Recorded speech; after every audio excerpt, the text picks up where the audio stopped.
Gebu-gebu. Gebu-gebu. Tengah buat lacikan. Ni lacikan.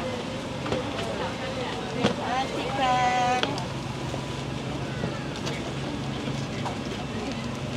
Tu lacikan Lacikan yang biasa pun ada ke?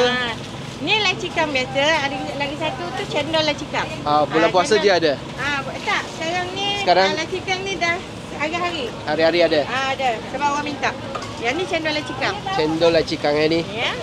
Cendol buat sendiri? Ya, cendol buat sendiri. Ini santan? Santan. Lepas tu sagu. Sagu. Oh, ini sagu. Lepas tu kacang. Macam tu jugalah, sama je. Kismis. Ini kalau orang tak nak, bagi tahu. Yang minta lebih pun boleh? Boleh. Kalau yang tak nak, bagi tahu. Contoh tak nak kacang, kena bagi tahulah.